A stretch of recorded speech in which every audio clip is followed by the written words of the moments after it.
The most revolutionary breakthrough of this age is the collective inner transformation of the human being. This is the next stage in our evolution, the fourth dimension, that will awaken us to become highly evolved human beings with the ability to have noble personality that can save ourselves and save our world. I'm Audrey Hope, and it is an honor to present Shri Mataji Nirmala Devi, world spiritual leader and founder of Sahaja Yoga. Please join us on Real Women for the fourth dimension of evolution. If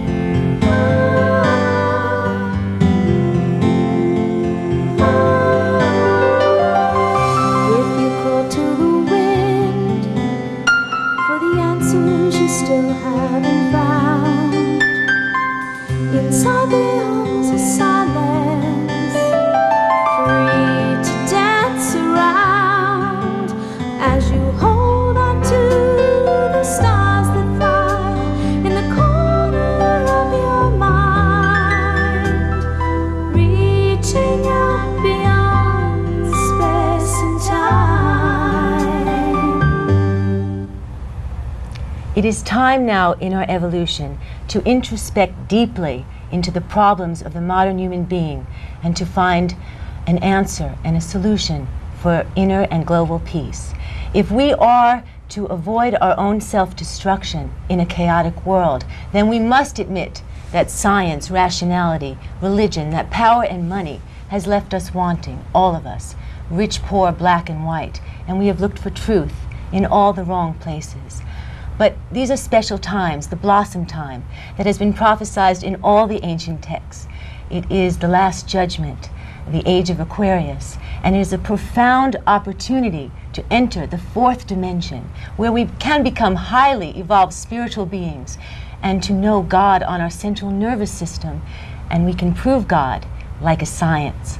I'm Audrey Hope, and this is Real Women, and it is a deep honor to present Shri Mataji Nirmala Devi, who is a world spiritual leader who has traveled all over the world to give in mass self-realization to thousands. She is here to talk about her new and long-awaited book, Metta Modern Era. Welcome, Shri Mataji. It's so wonderful to have you. That's hard to pronounce, Metta Modern Era. What does it mean? Metta Modern Era. Modern era is present times, and metta is beyond that. What is beyond that? To go beyond the mind. No, not mind. Beyond this time. What is beyond this time we expect. What was your goal in writing the book? What did you want to achieve, and what did you want to say? I wanted to tell them about the power that you all have. All of you, whether you belong to one religion or to another, whether you are white, red, yellow, anything you may be, it's not skin deep, it is very deep, placed within us in the triangular bone called as sacrum. That shows that even the Greeks knew it's a sacred bone. There's a power all of you have. All of you have that power, which if it is awakened, you achieve the fourth dimension of your personality. But the problem that exists today in this world is because our heritage comes from animal kingdom, and we have many things which belong to the animals. The worse than that is that we have also thinking power and rationality, so we justify even whatever we do wrong. So it's even worse than animal state sometimes. Yes, you call rationality the curse of modern man. Of course. Yes. Rationality can explain everything. You may do any wrong and it explains that it's all right. I mean, that's how it is. It's very dangerous. Like Hitler, like Freud, they made rationales for everything. Neither it is emotional. Your being that is going to be a spiritual being. And that happens when this power within you rises. Through 6 centers, pierces through your fontanelle bone area and connects you to this all-pervading power of divine love. Now they have called it as Ruh by some people. In the Bible it's written as the cool breeze of the Holy Ghost, and in other scriptures also it is described very clearly, especially in Indian scriptures, as Param Chaitanya. But the trouble with human beings is that they are capable of spoiling everything. If you go to a forest, it will be all clean, nicely, you see, preserved sort of a thing. But once a human being enters there, you start smelling it. you, you say that in America we have 200 years of history, and in such a short time we have made such a mess of it. That's correct. Yes, you call it the Coca-Cola culture. Why do you call it that, Mother? You see, the culture is more on money oriented. You see, it's money. Somehow you should get money. I mean, it goes to such an extent that people think killing is all right for money, doing anything is all right for money. Money has its own purpose, but it is not for the destruction. It is for the construction of human beings, and it's not so important also. See, it's the thing we don't have satisfaction. Today we want to buy a car, all right. For that we'll work hard, save money, buy one car. But after buying it, there's no satisfaction. Then you want to build a house. Then you start building up. You go from one to another, never even enjoy what you have achieved. Isn't that slavery, Mother? It's Slavery to advertising? No, it is due to greed. Greed in human being. And this greed comes to us from ancient thing, like I told you, inheritance. But they are satisfied. They are satisfied. Animals are satisfied at a point. But we are not. We are very greedy, and we start running after this greed that has no end. This also makes us a little bit, I should say, competitive, and all kinds of things come in, and all kinds of cruelties coming, and rich people think they are the superior people than to others. But it's not so, because it has not given them satisfaction. Whatever they have, they are not satisfied. That's first thing that shows that they are not very much higher in their awareness. With this happening, it passes through the 6 centers. Now these 6 centers are responsible for our physical, mental, emotional and spiritual being, all of them.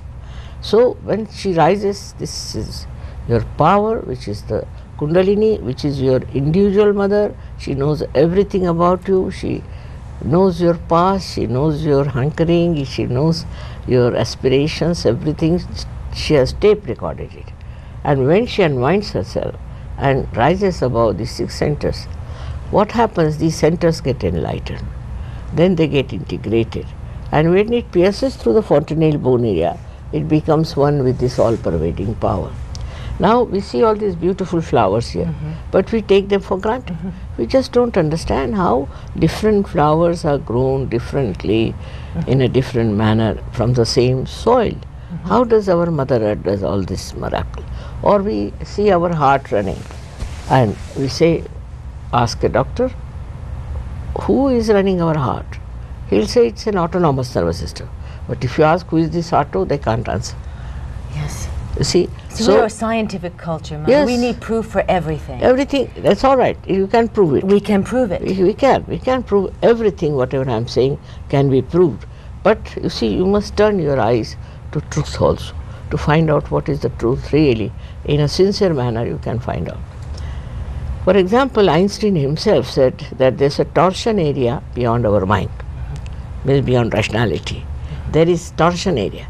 And if you can reach that torsion area, you can get the truth before you. And that can be verified by science. He himself was so tired finding out the theory of relativity. And in the laboratory he was searching, got so tired, so went into his garden and was playing with the soap bubbles. And there he says, suddenly from somewhere unknown, this theory dawned upon me. It happens to all the scientists, but they don't know the area. He has precisely called it as the torsion area. Didn't that happen to you, Mother, too? Didn't it happen to you by a tree in your meditation that you discovered in mass self-realization? I was born like this, I should say. So nothing happened as that way. But I was more anxious about one thing, that I said this state must be reached, this state of self-knowledge and self-realization by everyone in this world. That was my research, or I should say that was my greatest desire. So I tried to study human beings in a subtle way. What's the problem with them? because formerly only one person could get self-realization among thousands of them, and that was the tradition to give it to one person only. So then I thought, why not everyone? Because unless and until everyone gets it, it's not going to work out well for the one who gets. Because you have seen all saints have been tortured, troubled, crucified, because others did not know what it was. So they thought he's talking something rubbish or whatever it is. So it has to happen to the collective. Thus I tried to find out about human beings. Luckily my father was a very social person, my husband also. As a result, I found out in 1970 the method by which you can give a mass realization. And for that mass realization, then I started working with one lady to begin with. Gradually it started growing. Now they tell me 72 nations is following. Are you surprised at how many numbers of people are practicing Sahaja Yoga? Did you expect this? I mean, I thought if it works, it will work. But I expect more to come now. We're in a very special time period. Yeah, very special. This is I call it a blossom time. Krita Yuga? What does that mean? The cycle of Krita Yuga? Krita Yuga. To be in the time, yeah. Yes. See, there's first was this Kali Yuga, which was the worst of all among all of them. It's described in the Shastras also, they have described it. But they didn't go that far. They didn't visit, I think, America to see what is Kali Yuga is to what. At the most, they said they'll eat in steel and all such things, which is not such a great crime, I think, but that the children will answer back their parents and all that was written.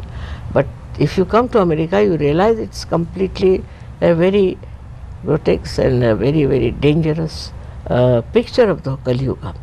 After Kali Yuga comes Krita Yuga, where this all-pervading power starts working out through human beings. Yes. That started in the beginning. Yeah.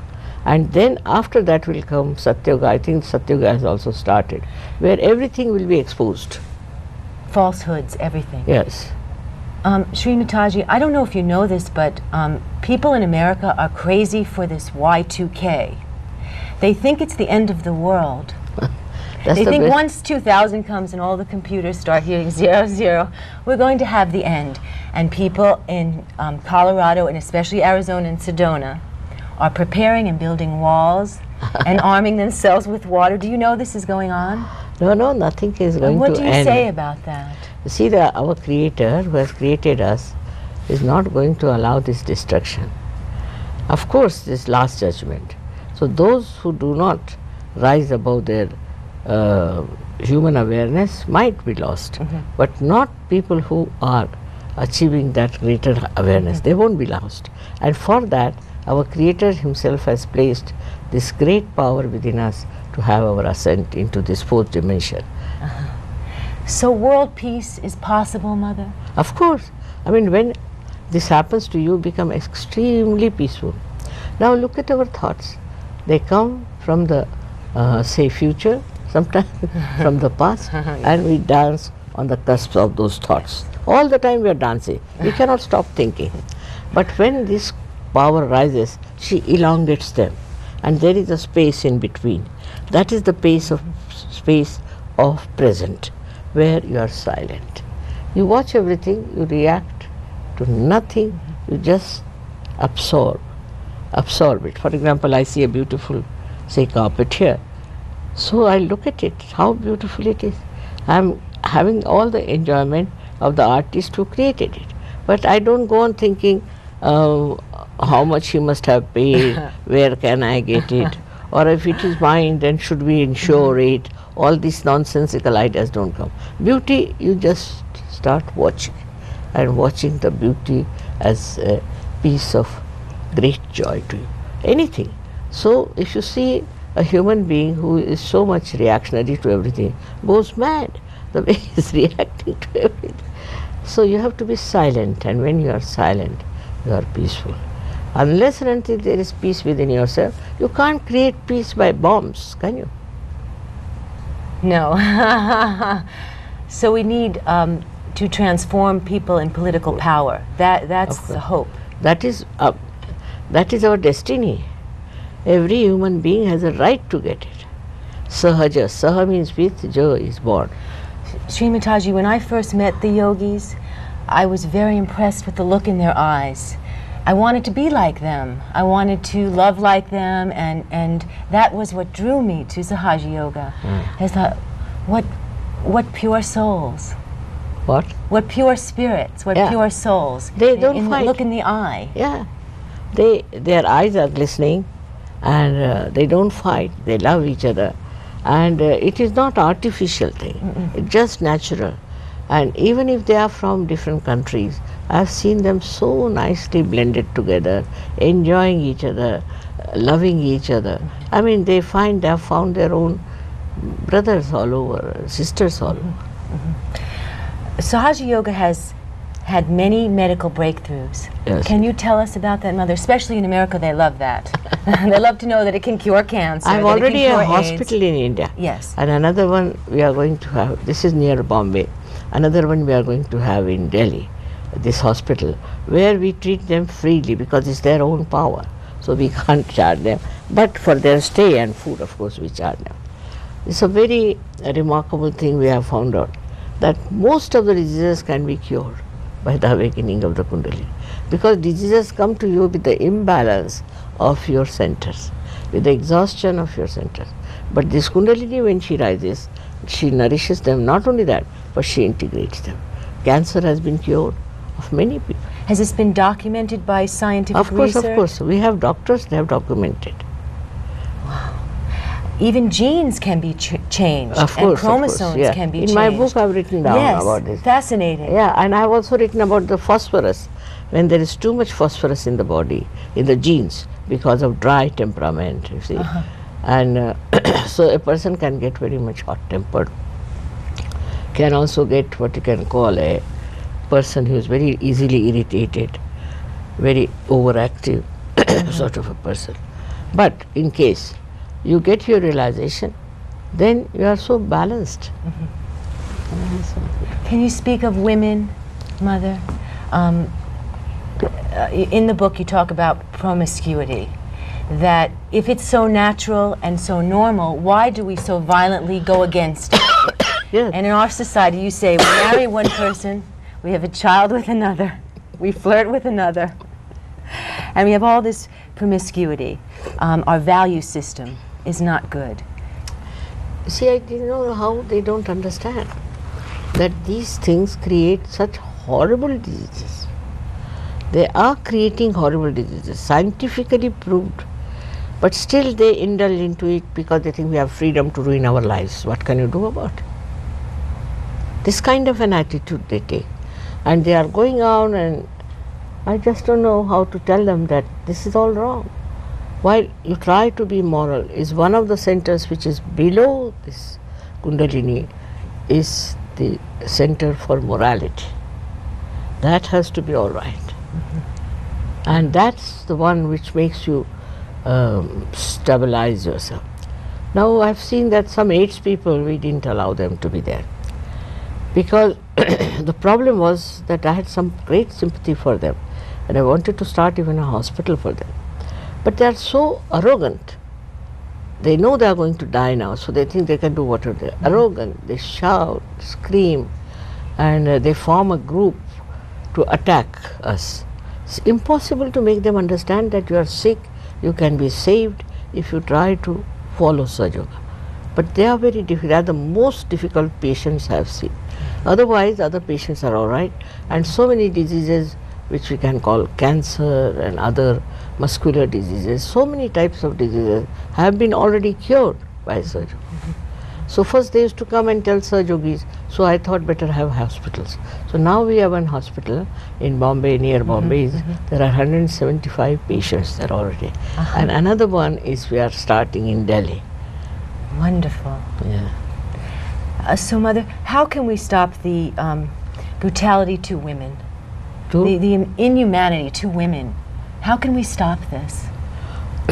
men are inhuman to women, and sometimes women are inhuman to men. There's quite a lot here, I think. You really take a stand against the media, Mother. You Yes, say I the think- media is the absolute reason for the value system going down. I'm not interested in this media because they don't understand how responsible they are. All that goes wrong could be blamed on them. They don't understand that it's a very important thing for media to be responsible and to understand what are they up to. Because money making that is the aim. If that is the only thing to be achieved, what can you talk to them? But they should understand they are very responsible. They'll be held responsible for all the destruction that has taken place. In other words, like the law of polarity, you talk about that in the book. Yeah. The law of polarity meaning Yes, karma. it reacts. If you go to one extreme, it reacts to the other extreme. So one should not go to the extremes in anything. You should be in the center. And many countries right now are suffering from the law of polarity, as you could say. As it is, yes. Any country, you see, which goes too much to the extremes. Now I would say that, say in America, you are all right, prosperous, everything, but I find everybody indebted. Everybody is indebted. I was amazed, from India so many people have come, well educated. Mostly they are indebted. They have debts on them. So I said, why? Why are you indebted? Why should you be indebted? They said the lifestyle is such. So they have to carry on with the lifestyle and the fad that, see, this is the best. So today they'll buy furniture, they will throw away. They bring another. It's a style, you see, which lifestyle as they call Choices, you say. Choices. So many choices. And these choices are the ones I have discussed in them. That they have choices which has no meaning. Go on changing for what? I mean, it's just to show off that you have money and you can be indebted. Both things. So the reaction as polarity acts, you see, this is. Then another is too much running after money, we neglect our children, we neglect the family, and all these problems start coming up. And if the children are neglected, they can go to any extreme. As you have seen, they get to violence, get to all kinds of things. But children are very important because they are future citizens and their preservation is extremely important. So I have also started an NGO in India where we are looking after children of the destitute women.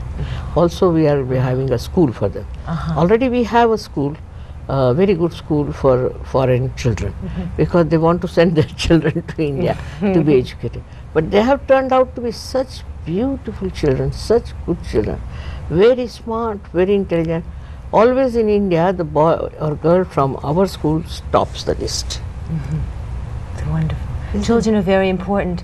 I mean, really, Hitler had started with the children to get control of Germany because they're so impressionable. So it's very important to teach them the right values. Yeah, right values are taught also by parents. You see, if the parents are all the time fighting and there's no peace, then children start their own ways and they go to another side. But I can't understand, why can't we have beautiful families? And why can't we have people who respect each other and have then children who can respect them also? Respect begets respect. In the family, if the husband is saying all kinds of things to the wife and wife is saying all kinds of things, children pick up from it. This is very subtle. It's very, very subtle. We don't realize. We don't realize how harmful it would be. But if we realize it, we'll try to avoid. There's no need to have this kind of atmosphere. Then another problem is with this so-called affluence is that people go crazy, I think sometimes. They are really crazy because with affluence they take to horrible things, like drugs and alcoholism, all kinds of things. And then they go mad. I am also starting a NGO for drug addicts in a place called Kanajhori in the north of America. I'm thinking of starting a big place for the people who are drug addicts. And you can give up drug addiction overnight. Overnight with this happening. It's a fact, it happens. And you don't have to pay for it because it is your own power. So there's a place I'm trying to get where we can accommodate people. And I talked to the people there, they said, oh, it's all right, government will be happy, but the public will be against. I said, for what? Because, you see, all kinds of permissions you have to have. But I said, why? So they said they go amok and they try to destroy their houses and all. I said, this Kana Jowri is such a cut-off place. Even to walk from there is difficult. You can't even have a horse ride. So who's going to come out of it to trouble the public? It's very far-fetched. So nothing like that will happen. But unnecessarily, you are used to create problems against everything that goes good, then what can happen? Your children will be saved entirely. Absolutely. We have had so many of them at first in England, drug addicts. When they came, you see, they saw just lights, this, that. Today they are very great surgeons. They are doing very good work. They are well educated. And I mean, it's a very different area into which you enter. You take drugs to avoid problems. Here the problems disappear. Shri Mataji, Sahaja Yoga is the hope for the world. Of course, it is, no doubt. But It they is should an accept experience very much. that, yes. Unfortunately, in America, it's not so popular. I had a lot of people call and ask, how much does it cost to come? No, they told me, it doesn't because you don't take money.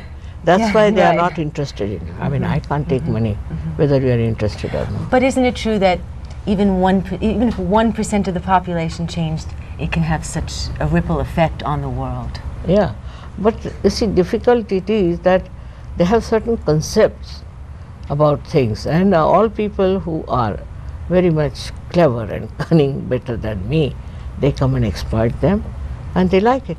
They like exploitation. We ran out of time, Mother. I thank you so much. I know you got up very early to come here, and it's so wonderful. No, to I get have up early only. I know.